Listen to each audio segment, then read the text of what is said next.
Los media. Tal como su nombre lo indica, los media es aquel material audiovisual que se considera perdido. Sin embargo, esa etiqueta puede tener diferentes consideraciones si tomamos en cuenta cuál es el paradero de esos contenidos en cuestión. En ocasiones se les considera los media a materiales que solo han sido vistos una sola vez por un número pequeño de personas. Algunos otros porque jamás han salido a la luz y solo se tienen imágenes o rumores de la existencia del mismo, o simplemente porque fueron borrados de internet sin dejar ningún rastro. El día de hoy veremos otros casos de los media.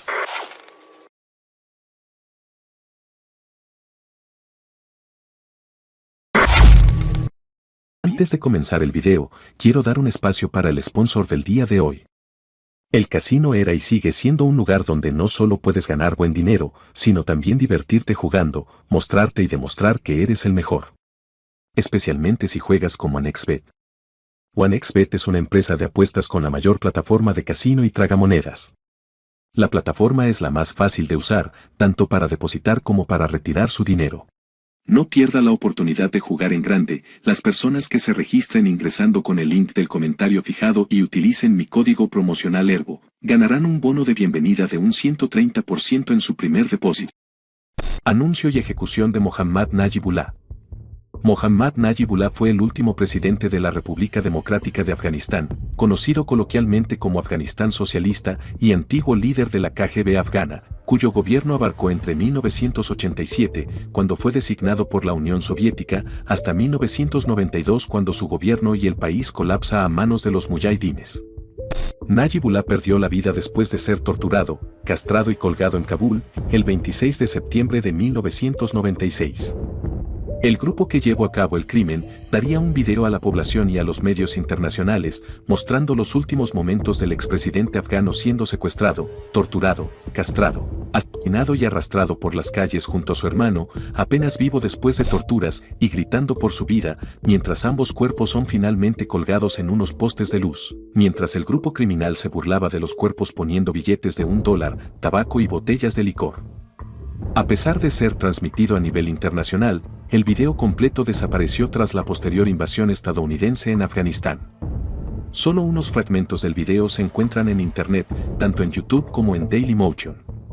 Se cree que fueron destruidas durante los bombardeos hechos por Estados Unidos en 2001, o incluso el mismo grupo criminal lo haya destruido debido a su estricta interpretación del Islam que les prohíbe la proyección de cualquier imagen. La noche de Tláhuac. La noche de Tláhuac o el linchamiento de Tláhuac fue un suceso ocurrido el 23 de noviembre del 2004 de un infortunado linchamiento del subinspector Víctor Mireles Barrera, el suboficial Cristóbal Bonilla Martín, y el suboficial Edgar Moreno Nolasco por parte de la población del pueblo de San Juan Iztayopan de la delegación Tláhuac al ser confundidos con robachicos. Los oficiales Víctor Mireles Barrera, Cristóbal Bonilla Martín y Edgar Moreno Nolasco se encontraban vestidos de civiles dentro de un automóvil Focus cerca de la primaria Popol Vuh haciendo labores de inteligencia para investigar actos de narcomenudeo. Alrededor de las 6:30 p.m., un grupo de mujeres comenzaron a acusar a los policías de tomar fotos a los jóvenes y de haber secuestrado a 2 infantes. Los padres de familia al escuchar las acusaciones decidieron tomar represalias, los oficiales fueron atados de manos y golpeados con objetos contundentes e inclusive un sujeto los aporreó con un bate de béisbol. Los medios de comunicación no tardaron en presentarse al hecho, tanto el medio escrito, fotográfico y televisivo. Ahí se captó la brutalidad del linchamiento. Lamentablemente, las fuerzas policíacas de los alrededores no hicieron nada para evitar el linchamiento y solo se quedaron en los alrededores de la turba enardecida observando. Víctor Mireles y Cristóbal Bonilla quedaron inmóviles en medio de la calle solo para ser prendidos con gasolina. Se desconoce si ellos ya habían perdido la vida antes por los golpes. Edgar Moreno fue rescatado por agentes judiciales antes de ser ejecutado en el kiosco del pueblo, fue llevado al hospital Soco donde sobrevivió. Las televisoras transmitieron en vivo el linchamiento, inclusive un reportero de Televisa entrevistó a Edgar Moreno y la misma empresa llevó al lugar un helicóptero para documentar los hechos. Sin embargo, no hay videos de cuando el suceso se dio a conocer a los televidentes o notas de los noticiarios sobre el suceso o el operativo Ciclón. La prueba de la existencia de la transmisión en vivo la da el propio Edgar Moreno, ya que en su entrevista con Carlos Loret de Mola en una cobertura especial, este mencionó que su hermana menor veía la televisión y al ver la transmisión llamó a su madre para avisarle de lo sucedido. También en varios videos de YouTube hablando del caso, usuarios recuerdan la transmisión en vivo tanto de Televisa y TV Azteca, incluso hay un comentario que recordaba que en medio de la transmisión colocaban comerciales. Solo se han rescatado algunos cuantos momentos de la transmisión que hizo Televisa, estos se encuentran en la cobertura especial de Carlos Loret. El reportaje realizado por TV Azteca no se encuentra en ningún lado, no hay fragmento de metraje del linchamiento o del operativo. Es muy probable que las televisoras tengan una copia del acontecimiento, pero tal vez nunca salga a la luz debido a las normas morales de la compañía y respeto a los... Es muy probable que las televisoras tengan una copia del acontecimiento, pero tal vez nunca salga a la luz debido a las normas morales de la compañía y respeto a los involucrados. Almorzando con Myrtle Legrand. Margarita Di Tullio, más conocida por su apodo Pepita la Pistolera, fue una justiciera, ladrona, proxeneta y asesina de origen argentino que ganó fama tras haber sido acusada injustamente de haberle quitado la vida al reportero José Luis Cabezas, caso por el que pasó un tiempo en la cárcel antes de que se supiera de que era inocente. Tras ganar fama de mujer ruda, fue invitada a varios programas de entrevistas, entre ellos, el famoso programa de Almorzando con Mirta Legrand, donde, según contó Margarita en su autobiografía no terminada, aspiró cocaína en la mesa sin que la presentadora se diera cuenta. Almorzando con Mirta Legrand es uno de los programas de más prestigio y trascendencia en toda Argentina, con más de 40 años ininterrumpidos al aire. El mismo ha tenido de invitados a distintas celebridades del ámbito nacional e internacional, los cuales almuerzan y conversan con Mirta Legrand, una de las presentadoras más famosas del país. El programa no ha estado libre de controversias, ya sea por la elección de los invitados y hechos ocurridos durante las grabaciones. Margarita Di Tullio fue invitada al programa Almorzando con Myrtle Legrand en octubre de 1998 para así conversar sobre su implicación en el caso José Luis Cabezas. Según cuentan varias fuentes, Pepita, en su autobiografía relató lo siguiente. El día que me invitaron a la mesa de Myrtle Legrand, tomé cocaína en su cara. Me metía el polvo blanco debajo de la uña del meñique y aspiraba. En un corte, Mirta me preguntó si me picaba la nariz. Hoy me arrepiento de eso. El hecho no se hizo público hasta después del fallecimiento de Margarita y la mención de la autobiografía por su hijo. Pero aparte de esto, no hay más información acerca de este episodio, ya que no existen menciones o referencias en otras notas.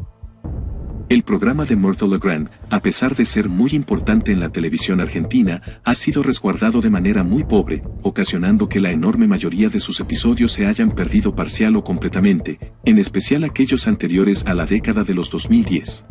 Ejecución de los hijos del Güero Palma. Héctor Luis Palma Salazar, mejor conocido como el Güero Palma, es un narcotraficante actualmente detenido que fungía como el líder del cártel de Sinaloa. En 1989, su esposa Guadalupe Lejía Serrano engañó a Héctor con un venezolano de nombre Enrique Clavel, quien era un espía del cártel de Tijuana. Este sedujo y convenció a Lejía para escapar junto con sus dos hijos, Jesús, Héctor y Natalí, además de sacar $2 millones. Sin embargo, al llegar a San Francisco, Clavel le quitó la vida a Guadalupe para después enviarle la cabeza en una caja refrigerada a Palma. Finalmente, Enrique llevó a los niños a Venezuela, donde los lanzó del Puente Viejo de la Concordia. La ejecución fue grabada y enviado a Héctor Palma. No se sabe en qué punto de 1989 sucedieron los hechos, tampoco se encuentra más información de cómo era la grabación o algún fragmento del metraje. Aunque su veracidad está respaldada por varios medios y en el propio círculo del narcotráfico, algunos otros no mencionan la existencia del video e inclusive lo toman como una leyenda. Lamentablemente no se puede corroborar su existencia, jamás se le ha preguntado en público a Héctor Palma o a familiares y conocidos de la existencia del filme por obvias razones. Esto debido a lo inflexible que es que un narcotraficante y el círculo familiar hable abiertamente de cuestiones personales. Si el video de la ejecución existe, es muy probable que el metraje fuera destruido por órdenes del Güero Palma o que él mismo lo hiciera, también se desconoce si hubo una copia. Hoy fue un día soleado. Hoy fue un día soleado, es una infame frase acuñada al polémico conductor Jacobo Zabludovsky, la cual, según rumores, enunció al comienzo de uno de sus noticieros tras el movimiento estudiantil de 1968. A día de hoy no hay un fragmento grabado que pruebe que Zabludovsky realmente dijo la frase, aunque sí existen diversas crónicas que afirman que lo hizo.